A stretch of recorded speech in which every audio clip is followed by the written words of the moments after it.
बिस्मिल्लाहिर्रहमानिर्रहीम। अस्सलाम वालेकुम। आज 21 जनवरी है और दिन है बुध का। ज़ुरैन ज़मानी ने जेन ज़ी के ऊपर जो कॉलम लिखा था, जो डिलीट करवा दिया गया था, जिस पे बहुत ज़्यादा बात हुई थी, उसके बाद फिर डॉक्टर हुमा बकाई साहिबा ने कुछ अहम ट्वीट्स किए थे। और अब मैं दो चीज़ें आपके सामने रखना चाहता हूँ। एक, आरफा नूर साहिबा ने एक आर्टिकल लिखा है, उसके कुछ पॉइंट्स, और कल यानी आज की बात नहीं कर रहा, कल जो एक एडिटोरियल था एक्सप्रेस ट्रिब्यून का, वो भी आपके सामने रखता हूँ। देखें, एक बात तो तय है कि सिस्टम के लिए, मौजूदा हाइब्रिड निज़ाम के लिए चैलेंजेस बढ़ते चले जा रहे हैं, मुश्किलात बढ़ती चली जा रही हैं,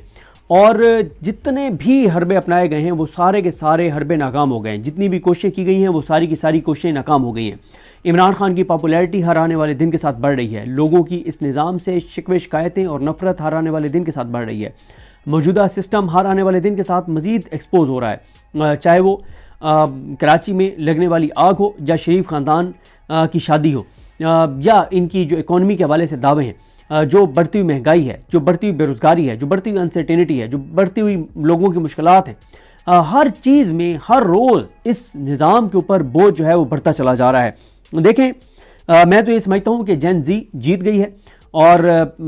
जिस तरह से कॉलम भी लिखा आरफा नूर साहिबा ने, और उन्होंने भी यही कहा है कि ये तो आप, ये जो अभी जो एक नया आपने एक फिलर छोड़ा और बताया अपने कास्तों के ज़रिए, अपने एलचियों के ज़रिए, कि जनाब जो वोट डालने वालों की एज है उसको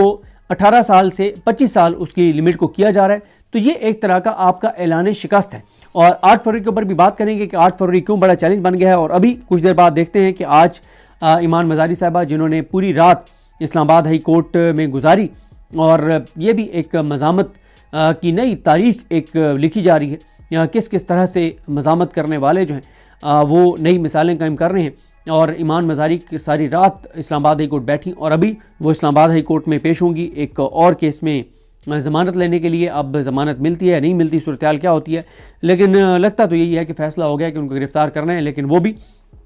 पीछे हटने को तैयार नहीं है। ईमान मज़ारी साहिबा सरेंडर करने को तैयार नहीं है। ईमान मज़ारी पाकिस्तान के अंदर जिनके केस लड़ना सबसे मुश्किल है, उनका केस अगर कोई सबसे पहले लेता है तो उसका नाम ईमान मज़ारी है। और हादी अली चट्ठा, जो एक ब्लास्मी गैंग है, जो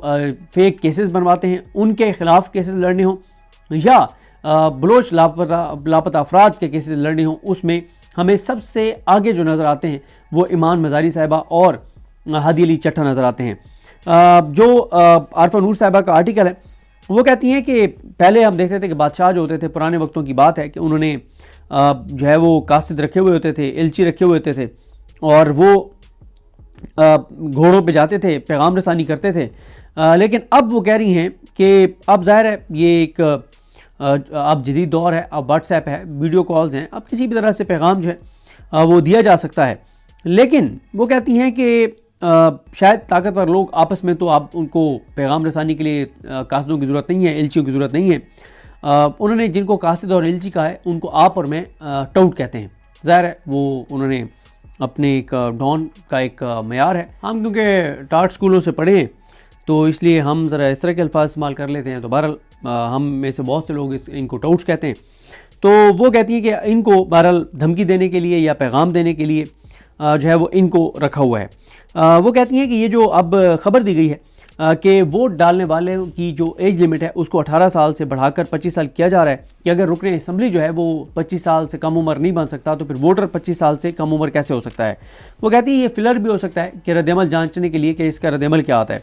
फिर वो कहते हैं कि फिर वो ये कहती हैं आरफा नूर साहिबा कि अगर ये भी काफ़ी ना हुआ तो फिर आप क्या करेंगे, अगर इससे भी काम ना चला तो फिर आप क्या करेंगे। फिर वो कहती हैं कि इस वक्त बजाय इसके कि असल चीज़ों के ऊपर बात हो, जो असल मसाइल उनको एड्रेस किया जाए, जिसमें IMF ने जो हमारे ऊपर पाबंदियां लगा रखी हैं उस पर उनको कायल किया जाए कि जनाब ये पाबंदियां हटाएं, हमारे लोगों के लिए मुश्किलात हैं, हम उनको रिलीफ देना चाहते हैं, या गज़ा में फ़ौज भेजने या ना भेजने के हवाले से जो मामला है उसको एड्रेस किया जाए, उसके ऊपर फैसला किया जाए। और महमूद हसन चकज़ई साहब ने तो हुकूमत को कहा है कि हमें अंदाज़ा है कि आप इस वक्त मुश्किलात से दो चार हैं, आप पार्लियामेंट में इस मामले को ले आएँ, हम आपकी गुलू खलासी करा देंगे। वो कहती है इस पे बात होती, NFC वाले मामले पे बात होती, जो सिक्योरिटी बहरान है, जो दहशतगर्दी की सूरत हाल है, ये असल चैलेंजेस हैं। लेकिन इस वक्त बात क्या हो रही है कि जो वोटर है उसकी एज लिमिट बढ़ा दी जाए, 18 साल के बजाय 25 साल से ज़्यादा उम्र के लोग जो हैं वो वोट डाल सकें। वो कहती हैं कि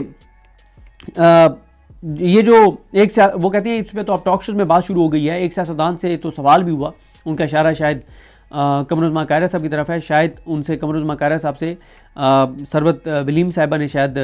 ये सवाल किया था, तो उस पर उन्होंने उसका हवाला दिया कि एक सियासतदान ने तो यहाँ तक कह दिया है कि जो जेनजी है 18 साल से 25 साल की उम्र के नौजवान लड़कियाँ और लड़के हैं वो मंशूर को बगौर पढ़ते नहीं हैं। तो उन्होंने फिर थोड़ा सा तंजिया लिखा है कि हाँ गोया जो है वो 30 से 50 साल वाले तो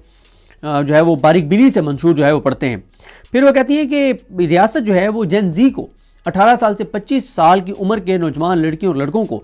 एक पॉलिटिकल पार्टी का हामी समझते हैं, और वो ये समझते हैं कि अगर हम एज लिमिट बढ़ा देंगे तो फिर पीटीआई की जीत के इम्कानात कम हो जाएंगे। अच्छा, मैं आपको एक चीज़ बताऊं कि जब 8 फरवरी के इलेक्शन होने थे और 8 फरवरी के इलेक्शन से पहले कुछ एंकर्स, मेल और फीमेल एंकर्स, एक फीमेल एंकर है, मैं उनका नाम इसलिए नहीं लेता कि फिर वो मुझसे शिकवा करती हैं कि मैं उनका जिक्र करता हूं तो लोग गालियां देने लग जाते हैं उनको। उन्होंने ये नैरेटिव बनाना शुरू किया कि 8 फरवरी से पहले कि शहरी इलाकों से तो पीटीआई जीत जाएगी, लेकिन देहाती इलाकों में क्योंकि वहाँ पे उस तरह से एजुकेशन नहीं है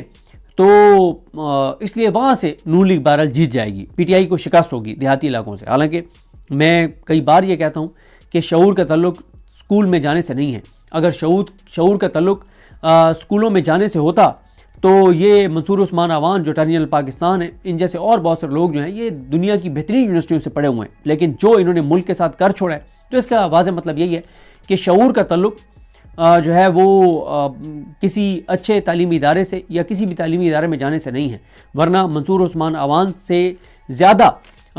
मेरे लिए इम्पॉर्टेंट वो पाकिस्तानी है जो एक दिन भी स्कूल नहीं गया, लेकिन वो आज भी हक के साथ खड़ा है, वो ठीक को ठीक और गलत को गलत कहता है, और वो इस चीज़ को देखता है कि किस चीज़ का हमारे मुल्क को फ़ायदा है और किस चीज़ का हमारे मुल्क को नुकसान है। और ये जो बड़े बड़े तालीमी इदारों से पढ़े हुए हैं वो अपने ज़ाती मफादात के लिए जो उन्होंने पाकिस्तान के साथ जुल्म किया है, तो बहरहाल ये तो एक तारीख लिखी जा रही है और इस पर तो लोग कभी नहीं भूलेंगे जो मंसूर उस्मान अवान जैसे लोगों ने अदलिया के साथ करवाया है और पाकिस्तान को कमज़ोर करवाया है, उसके बाद कमज़ोर किया है।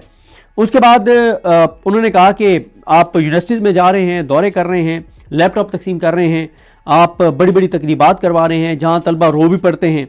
और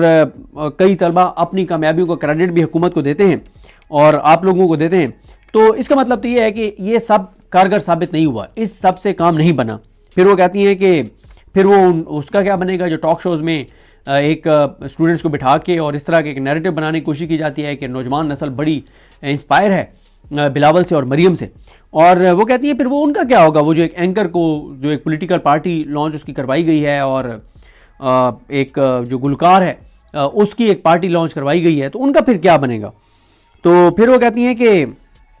अगर ये 25 साल वाली तरमीम से भी काम ना बना तो फिर क्या आप करेंगे, फिर एक और तरमीम करेंगे। तो वो कहती है तो 70 साल के जो सियासतदान हैं उनको मतलब उनके लिए एक थका देने वाला होगा कि वो बेचारे बार बार तरमीम के लिए आके वोट देंगे। तो मेरा ख्याल उनका इशारा मियां नवाज शरीफ की तरफ है जो 26वीं और 27वीं यानी तरमीम में आए और नए कपड़े पहन कर आए और खुशबू लगा कर आए और तैयार होकर आए और सबसे पहले अगली सफ़ में बैठ के उन्होंने कोई 60-70 बार उठक बैठक की और बताया कि हाँ मैं 26वीं आईनी तरमीम को वोट दे रहा हूँ, हाँ मैं 27वीं आईनी तरमीम को वोट दे रहा हूँ, मैं इस निज़ाम के साथ हूँ और मैं इस निज़ाम को सपोर्ट करता हूँ। अच्छा, और मियाँ साहब तभी आते हैं ईवान में जब उनके वोट की ज़रूरत होती है, तो उनको गाड़ी में डाल के ले आते हैं उनकी जमात वाले। जब अवामी एहतजाज, जब तक अवाम के सड़कों पर आने के इम्कानात बढ़े हैं तो साथ ही बातचीत की ट्रक की बत्ती के पीछे लगा के और सारे मोमेंटम को डिफ्यूज़ कर दिया गया है। और फिर उस मोमेंटम को डिफ्यूज़ करने के बाद पाकिस्तान के लोगों के साथ जुल्म बढ़ा है, ज़्यादती जबर बढ़ा है, फस्तायत बढ़ी है, नाइंसाफ़ी बढ़ी है और लोगों के ऊपर बहुत जुल्म हुआ है। देखते हैं चीज़ें कैसे आगे बढ़ती हैं। मुझे अपनी दुआ में याद रखें। अल्लाह करीम हम सब का हामी नासरो। अल्लाह हाफ़िज़।